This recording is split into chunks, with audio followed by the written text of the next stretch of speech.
What is good, Ninja? OG over here from Player Essence, and welcome to another PE Nintendo Switch and gaming news video. Today, we have some awesome information for you guys, like always, so let's go ahead and get right into it. Ambition of the Slimes for the Nintendo Switch will launch on January 18th in North America and in Europe. And this is a human takeover RPG, has finally been dated for the West. So the Nintendo Switch version of Human Takeover RPG Ambition of the Slimes, which was released in Japan in December, will launch via the Nintendo eShop in North America, Europe, Australia, and New Zealand on January 18th for $5 flat. Publisher Fly High Works has announced. Now, Ambition of the Slimes is currently available for the iOS, Android, and Nintendo 3DS. And you guys are checking out the gameplay trailer here. And really, it's one of those pixel art kind of RPGs, cubic grid strategy based, and this is pretty cool. It's great to see smaller games come out on the Nintendo Switch eShop that people can play in bite-sized chunks,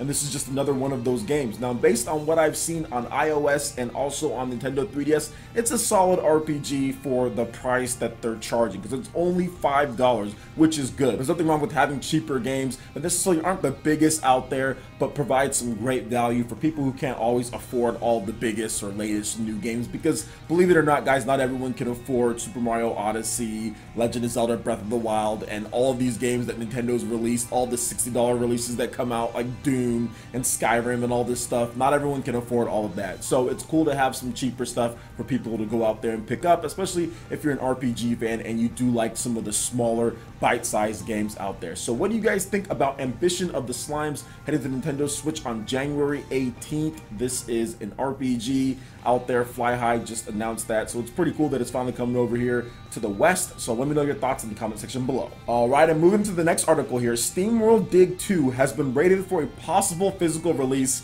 and I'm going to have plenty to say about this because Steamworld Dig 2 is one of my favorite games of last year and one of my favorite independent games of all time. So Steamworld Dig 2 could be getting a physical release soon. The game was rated by the USK last month, and the new classification was just added this past week. Now, Rising Star Games is Steamworld Dig 2's publisher. That tells us that the physical release is likely in the works. Now, a little over a year ago, Rising Star brought over the Steamworld collection to the Wii U at retail, and Image Inform has also previously said that Steamworld Dig 2 could be offered physically, so an actual cart.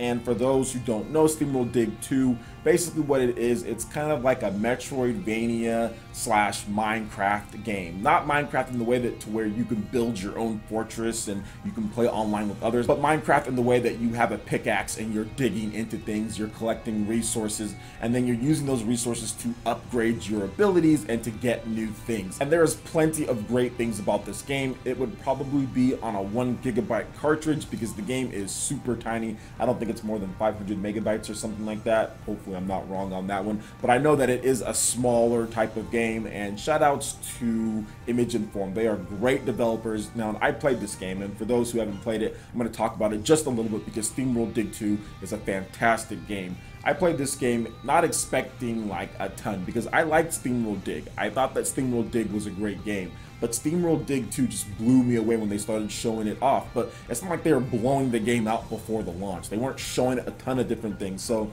all we really could go off of was the trailers and some of the stuff from there. And I was blown away by it because it looked, from what they did to the graphics, what they did to the gameplay, that I was going to have a lot more free range, a lot more things to do, and that's exactly what they did with this game. There are so many new things added in. Like, they take Metroidvania to a new level. I think they take a lot of the upgrades and what they did there, a lot of RPG elements where you earn XP for defeating enemies and to where you can have resources and everything. It's just so good. And I'll also mention that Steamworld Dig 2 has the best, or one of the best, HD rumble utilizations that I've seen. Like when you shoot, like let's say a steam bomb over there on an enemy, like you'll feel it explode from the right. Like when you shoot from the left to the right, you'll feel that in terms of it. Like when you jump down into the water, you feel it at the bottom of your controller, if something comes and crushes you above like a rock, you'll feel it from the top. So the HD rumble is very good. And back when it came out, which was September of 2017, there weren't a lot of games that use HD rumble as well as Steamworld Dig. Now there's been other games that have came out since then that use HD rumble really good. Nintendo Super Mario Odyssey, there's lots of other games that have came out as well that use HD rumble. But at the time that it did, honestly, I was like, yo, this is the best usage of HD rumble. I thought it was better than Mario Kart 8 Deluxe and some of the other stuff that Nintendo had already put out. So I was really impressed with what they were able to do, and the game is selling really well. Last time we heard, it sold over 300,000 copies on the Nintendo Switch alone. That's outside of Steam and PS4, so it's doing well worldwide, and hopefully this retail release can get things boosted just a little bit more, because a lot of people don't like to buy digital, some people like to buy physical, and I'd be more than down to pick up a physical copy of Steamworld Dig 2. The game is beautiful, it's a great game. So what do you guys think about Steamworld Dig 2 potentially getting a physical release? Let me know your thoughts in the comment section below. Alright, and moving into the final article here, Bayonetta 2 on the Nintendo Switch. We have some additional details on Amiibo, Tag Climax, and a little bit more. So nothing here is too crazy. I just wanted to make sure you guys are informed when it comes to Bayonetta 2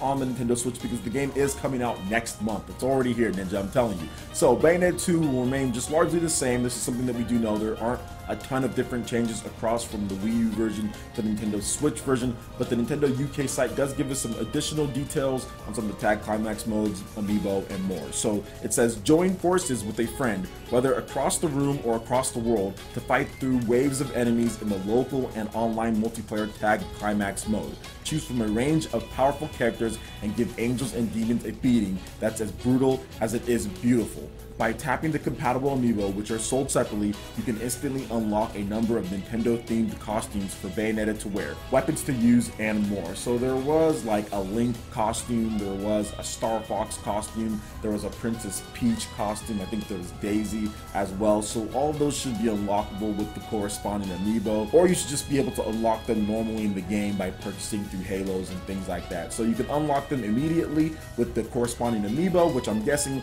or you can just unlock them like you unlock them on the Wii U version, because I don't think you could use the Amiibo on there. Maybe you could, not 100% sure, but either way, you can unlock them quickly with that. So for me, the costumes do give you some benefits in terms of like what weapons you can use. Like you have Star Fox blasters, like if you're Peach, your Wicked Weave attacks are actually Bowser, you know, and there's also a Chain Chomp as well. So there are some pretty cool stuff. It's not just cosmetics, there are actually changes to the way the game plays and combos and like some of your weapons and things like that. So to me, it's always great to have Amiibo integration, just because you want to have that in there. You want to have reasons to have Amiibo, because Amiibo hasn't really been in the spotlight lately, just because I just think people are more enthralled with just the fact that the Switch is here and there's so many great games. But Amiibo was like a big deal back when it first launched and everything, and it's still somewhat controversial to some people, saying, oh well, Nintendo's locking some content behind Amiibo. They're not, and all that. But either way, I think people just like Amiibo because it's a little action figure. People used to buy this type of stuff when it came to Nintendo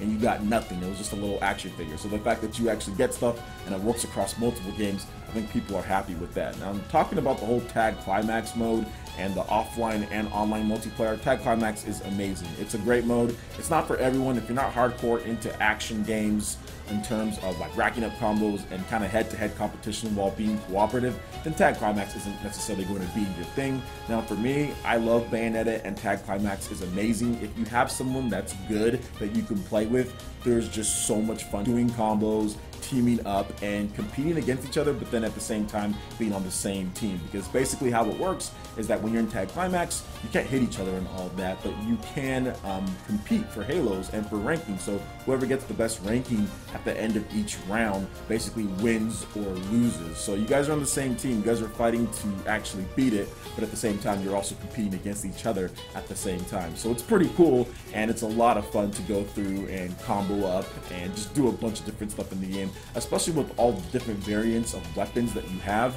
And I think one of the bigger things that people aren't mentioning with this, or at least it wasn't like as big of a deal, but I think it should be more, is the fact that they added an offline Tag Climax. So if you go somewhere, you can buddy up with someone, link up both of your Nintendo Switches and play. That's actually really important for a lot of people who travel, for a lot of people who like Bayonetta and they want to play right then and there. Just the fact that they actually added that in kind of shows that they care just a little bit, because that could have been something that they just left off. There wasn't any local multiplayer in terms of offline tag climax for the Nintendo Wii U version. So the fact that they added that in there got my respect, because I definitely want to try out some tag climax if I ever get to meet some of you guys out there. So I'm going to try to see if I can start going to conventions more and things like that this year. It just depends on how the channel goes, but overall it's just good that it's in there, because I actually still played tag climax. I think I played it like one time last year, you know. Bayonetta came out years ago at this point, so I still played it up for a while. So I think it's pretty cool that they're adding in local multiplayer, and I think my brother would probably want to play that. So what do you guys think about all this news when it comes to Bayonetta? Are you guys planning on picking up Bayonetta 1 and 2 on the Nintendo Switch? Let me know your thoughts in the comment section below. Alright Ninja, that wraps it up for this video here. Go ahead and check out the links in the description below. We've got Facebook, we've got Twitter.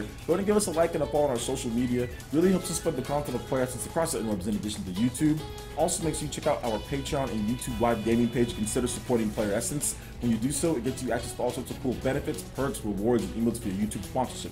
So check out the link in the description below and consider supporting Player Essence right here on YouTube. Hit that like button if you did like this video. Let me know you guys want more content like this going forward in the future. And subscribe to Player Essence for the latest RPG, Japanese, and Nintendo gaming news. Thank you so much for watching. I'll catch you ninja for the next video.